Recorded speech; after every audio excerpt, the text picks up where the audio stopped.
Assalamualaikum warahmatullahi wabarakatuh.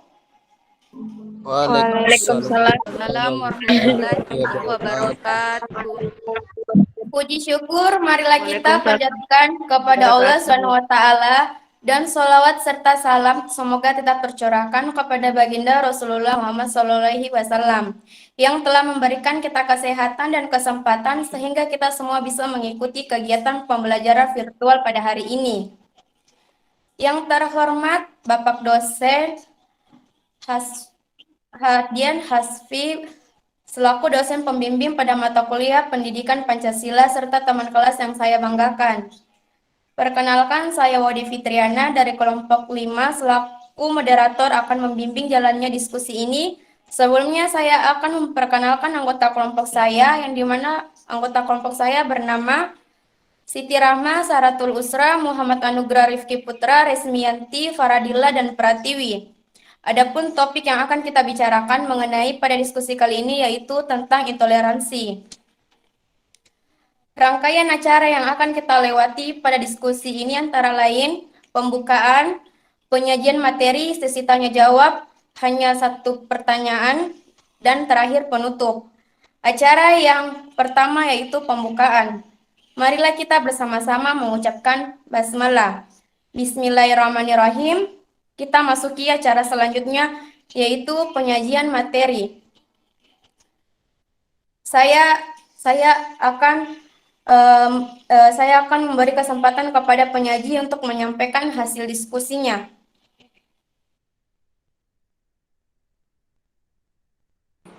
Baik, terima kasih atas kesempatan yang telah diberikan oleh moderator. Saya akan membacakan materinya. Pengertian intoleransi. Intoleransi beragama adalah suatu kondisi jika suatu kelompok, misalnya masyarakat, kelompok agama atau kelompok non-agama, secara spesifik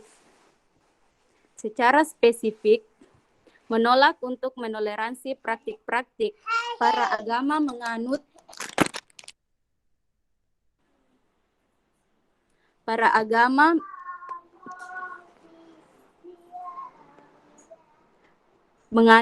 atau kepercayaan yang berlandaskan agama, namun pernyataannya bahwa kepercayaan atau praktik agamanya adalah benar, sementara agama atau kepercayaan lain adalah salah, bukan termasuk intoleransi beragama, melainkan intoleransi ideologi.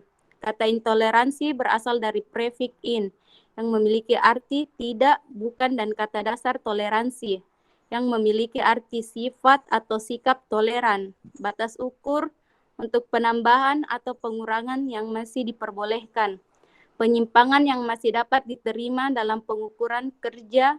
Dalam hal ini pengertian toleransi yang dimaksud adalah sifat atau sikap toleran. Kata toleran sendiri didefinisikan sebagai bersifat atau bersikap menenggang, menghargai, membiarkan, membolehkan pendirian, pendapat, pandangan, kepercayaan, kebiasaan, kelakuan, dan sebagainya yang berbeda atau bertentangan dengan pendirian sendiri.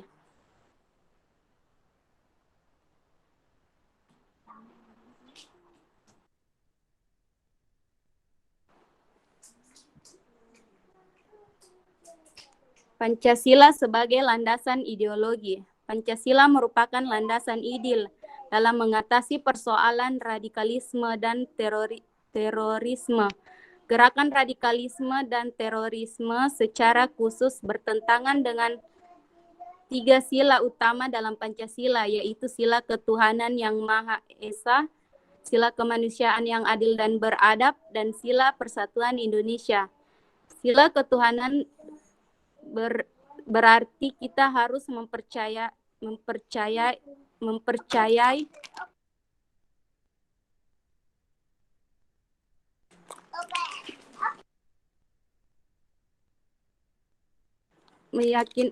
melainkan keberadaan Allah Subhanahu wa taala yang mengajarkan sifat kasih sayang, menolak kekerasan dan intoleransi.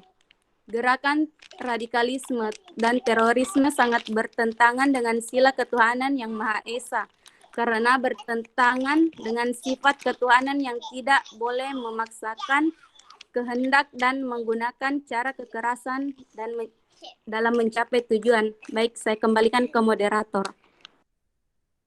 Baik, terima kasih kepada Saudari Rismiyanti telah membacakan hasil diskusinya. Selanjutnya, saya persilakan kepada Saudara Muhammad Anugrah Rifki Putra akan melanjutkan materi dari Saudari Rismiyanti. Saya persilakan. Oke, saya akan melanjutkan materinya. Undang-Undang Dasar NKRI 1945 sebagai landasan konstitusional. Dalam pembukaan UUD RI 1945, salah satunya tugas negara adalah melindungi segenap tumpah darah Indonesia, memajukan kesejahteraan umum, mencerdaskan kehidupan bangsa, dan ikut melaksanakan serta menciptakan perdamaian dunia. Negara wajib melindungi warganya dari segala bentuk ancaman kelompok-kelompok radikal yang menggunakan cara-cara kekerasan dan terorisme. Penanaman nilai-nilai Pancasila, Undang-Undang Dasar 1945 dalam kehidupan berbangsa dan bernegara diharapkan bisa memberikan imunitas atau kekebalan terhadap warga negara untuk tidak mempengaruhi dengan paham-paham kelompok radikal yang menggunakan cara kekerasan dalam menciptakan tujuan. Mungkin itu saja yang saya bisa sampaikan. Saya kembalikan ke moderator. Baik, terima kasih kepada Saudara Muhammad Anugrah Rifki Putra telah mempresentasikan hasil diskusinya. Selanjutnya saya persilakan kepada Saudara Siti Rahma yang akan melanjutkan presentasi materi dari Muhammad Anugrah Rifki Putra. Saya persilakan Siti Rahma.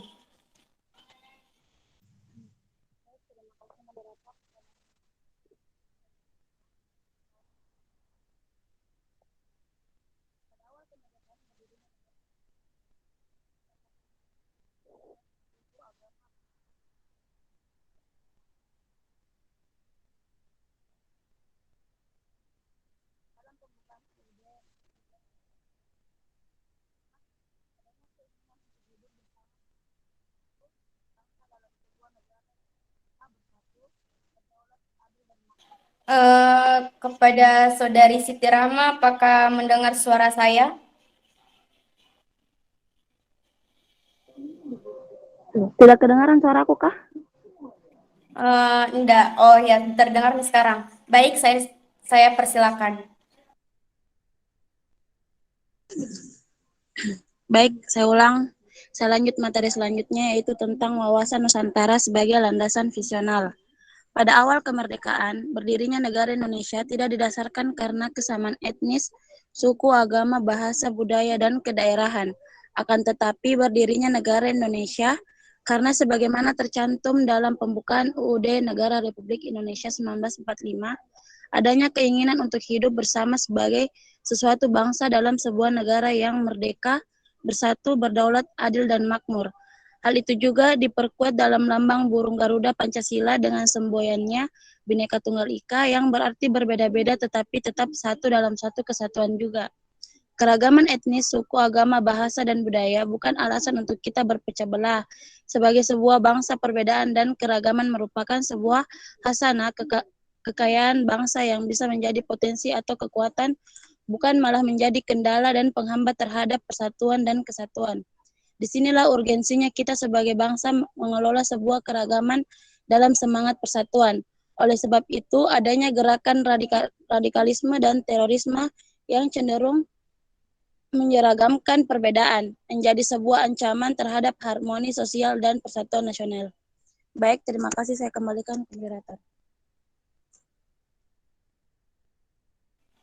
Baik, terima kasih kepada Saudari Siti Rahma telah menyampaikan hasil presentasi diskusinya. Selanjutnya saya persilakan kepada Saudari Saratul Usra yang akan melanjutkan presentasi dari Saudari Siti Rahma. Saya persilakan Saudari Saratul Usra.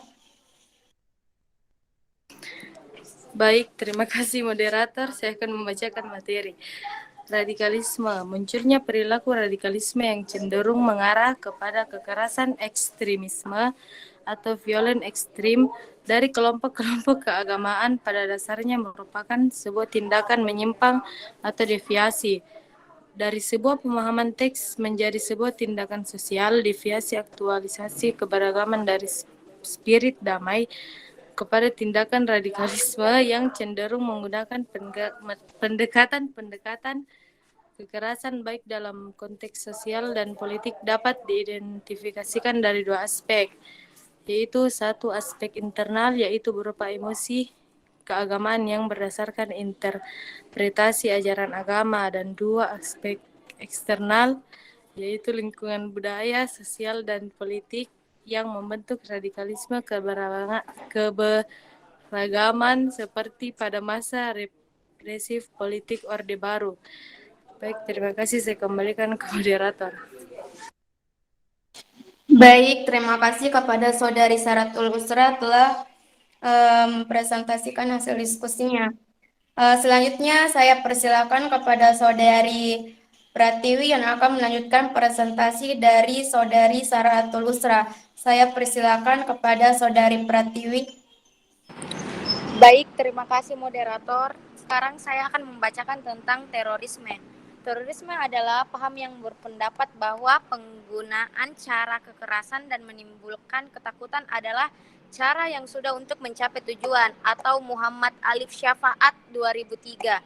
Oleh sebab itu, teror merupakan reaksi jahat yang dipandang lebih jahat dan oleh pelaku, sehingga bukan merupakan kejahatan yang berdiri sendiri atau interaksionisme, dan dapat dikelompokkan ke dalam kejahatan balas dendam. Dalam kurung Nasir Abbas 2012. Awalnya terorisme dikategorikan sebagai kejahatan terhadap negara, tapi lambat tahun berkembang menjadi kejahatan terhadap kemanusiaan. Terorisme memiliki berbagai karakteristik. Salah satu karakteristik terorisme adalah semangat radikalisme agama.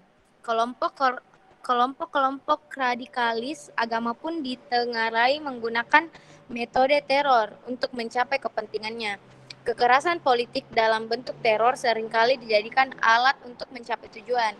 Kelompok jihad Islam di Mesir, jihad Islam di Yaman, nasionalisme Front di Sudan, Al-Qaeda yang berbasis di Afghanistan, Jamaah Islamiyah yang berbasis di Malaysia, atau kelompok-kelompok radikal Yahudi seperti Haredi, Bus, Emonim, Kachkahenidil Raela adalah sekedar contoh elemen-elemen dengan spirit radikalisme agama yang cenderung mengedepankan kekerasan dan teror. Next. Aksi-aksi radikalisme berdampak dan mengancam ketahanan nasional kita, khususnya pada Pancagatra. Yang pertama, ancaman terhadap ideologi Pancasila dan Undang-Undang Dasar 1945. Yang kedua, ancaman terhadap keutuhan politik. Yang ketiga, stabilitas perekonomian terganggu. Yang keempat, sosial budaya. Dan yang terakhir, yang kelima, pertahanan dan keamanan. Sekian dari pemaparan materi saya kembalikan ke moderator. Baik, terima kasih kepada Saudari Pratiwi telah mempresentasikan hasil diskusinya.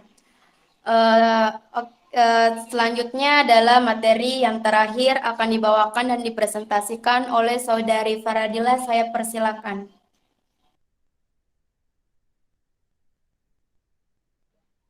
Baik, terima kasih atas kesempatan yang telah diberikan oleh moderator.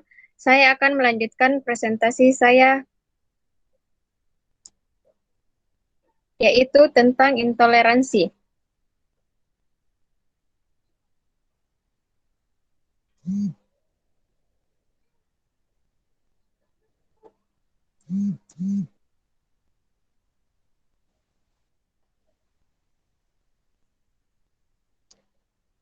Kontribusi nilai Pancasila terhadap ketahanan nasional.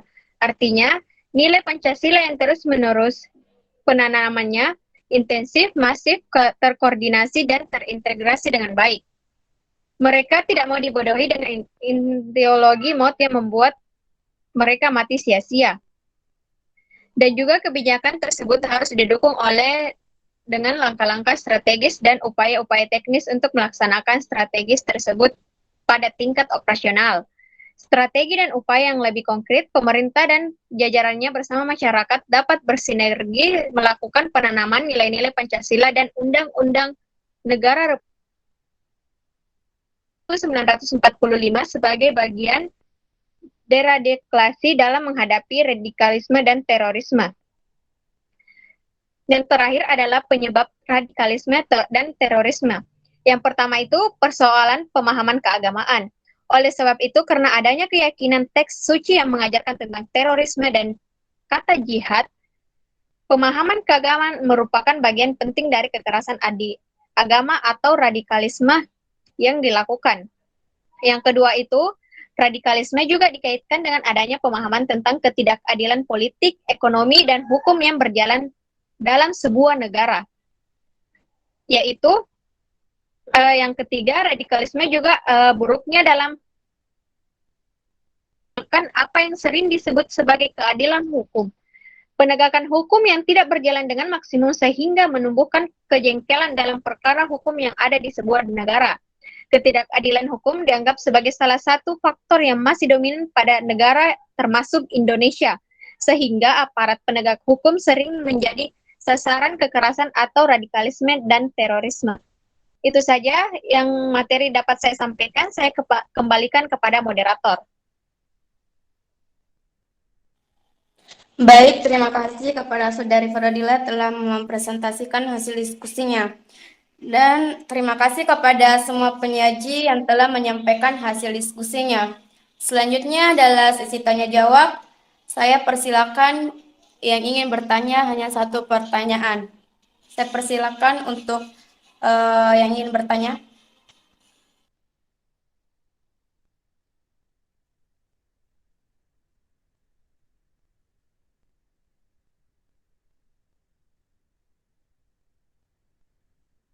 Saya mau bertanya, moderator. Kepada Saudari Surya Dewi, saya persilakan. Baik, terima kasih atas kesempatannya. Kan tadi sudah dibahas dari presentasinya mengenai intoleransi itu adalah suatu bentuk toleransi adanya kurang toleransi terhadap kepercayaan atau praktik agama. Nah, dari jadi saya ingin mau bertanya, bagaimana upaya Anda sebagai mahasiswa nantinya dalam mencegah dan menanggulangi intoleransi yang ada di lingkungan kampus? Jelaskan dan berikan contohnya. Terima kasih.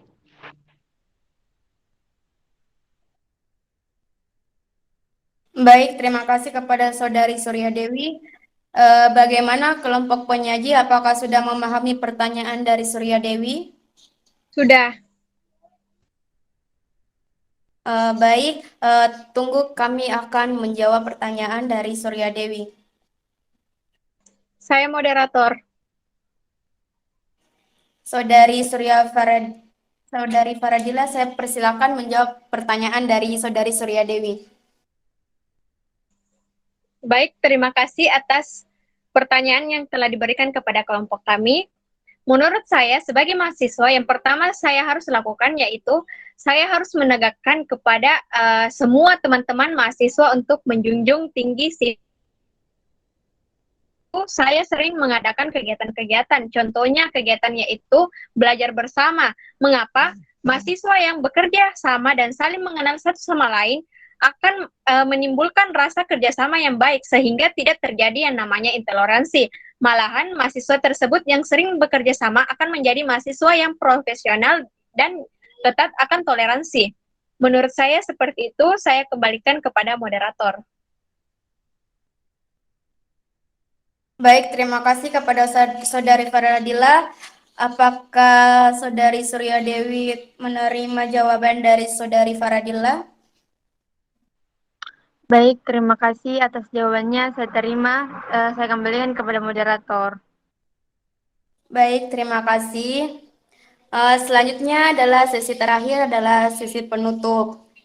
Demikian tadi diskusi kelompok kami.